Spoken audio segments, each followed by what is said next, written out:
ಇನ್ನು ಎಚ್ಚರಿಕೆ ಕಾರ್ಯಕ್ರಮಕ್ಕೆ ಚಲುವರಾಯಸ್ವಾಮಿ ಟೀಕೆ ಮಾಡಿದ್ದಾರೆ.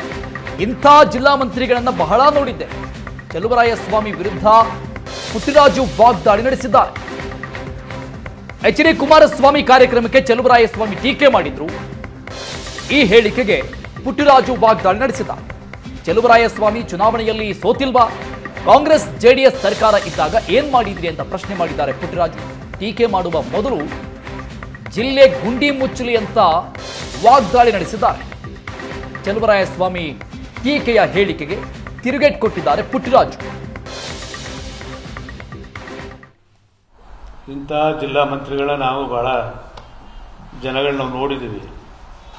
ಆದ್ದರಿಂದ ಇಂಥ ಟೀಕೆಗಳು ಅವ್ರಿಗೂ ಬೇರೆ ತೋರಿಸುವಾಗ ಹೆಬ್ಬೆಟ್ಟು ನಮ್ಮ ನೋಡ್ತದೆ ಏನು ಮಾಡ್ತಾರೆ ಹೇಳಬೇಕು. ಏನು ಇವ್ರು ಸೋತಿಲ್ವಾ? ಅವತ್ತು ನಿಖಿಲ್ ಕುಮಾರಸ್ವಾಮಿ ಅವರು ಕಾಂಗ್ರೆಸ್ಸು JDS ಅಲಯನ್ಸ್ ಆಗಿ ಮಾಡುವಂಥ ಸಂದರ್ಭದಲ್ಲಿ ಇವರೇನು ಮಾಡಿದ್ರು?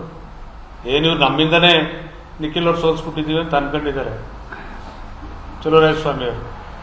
ಈ ಜಿಲ್ಲೆಗೆ ಅಂಬರೀಷ್ ಅವ್ರಿಗಿದ್ದಂಥ ಅವಿನಾಭಾವ ಸಂಬಂಧ ಎಲ್ಲ ಒಂದು ಕಡೆ ಅವತ್ತು ಅವ್ರ ಶ್ರೀಮತಿಯಲ್ಲಿ ಗೆಲ್ಲುವಂಥ ಒಂದು ಅವಕಾಶ ಆಯಿತು. ಜನ ಕೊಟ್ಟು ತೀರ್ಮಾನ ಅಂತ ನಾವು ಒಪ್ಪಿದ್ದೀವಿ. ಇವರೆಲ್ಲ ಈ ಆಟಗಳ ಈ ಮಾತುಗಳು ಮಾತಾಡೋದು ನಮಗೂ ಮಾತಾಡೋಕೆ ಬರುತ್ತೆ. ಗೌರವವಾಗಿ ಅಭಿವೃದ್ಧಿ ಮಾಡಬೇಕು. ಈ ಮಾತಾಡಿದ್ವಲ್ಲ, ಎಷ್ಟೆಷ್ಟು ಜನ ನಮ್ಮ ಜನ ಗುಂಡಿ ಬಿದ್ದು ಎದ್ದೇಳ್ತಾವ್ರೆ ಜಿಲ್ಲೆ ಒಳಗೆ. ಮೊದಲು ಹೊಸ್ದಾಗಿ ಟಾರಾಕ್ಸೋದು ಬೇಡಪ್ಪ, ಮೊದಲು ಗುಂಡಿ ಮುಚ್ಚೋ ಕೆಲಸ ಜಿಲ್ಲಾ ಮಂತ್ರಿ ಮಾಡಲಿ ಅಂತೇಳಿ. ಏನೋ ನಮಗೆ ಗೊತ್ತಿಲ್ಲ. ಒಂದು ಕಡೆ ಈಗ 2 ತಿಂಗಳು 1 ತಿಂಗಳ ಹಿಂದೆ ನಿಖಿಲ್ ಸೋತಿದ್ದಾರೆ.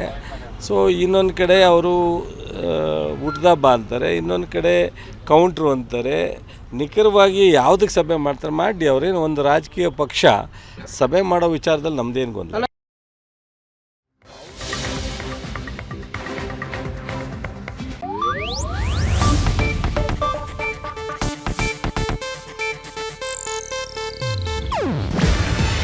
ಇದು ಏಷ್ಯಾನೆಟ್ ನ್ಯೂಸ್ ನೆಟ್ವರ್ಕ್ ಪ್ರಸ್ತುತಿ. ನೀವು ನೋಡ್ತಿದ್ದೀರಾ ಏಷ್ಯಾನೆಟ್ ಸುವರ್ಣ ನ್ಯೂಸ್.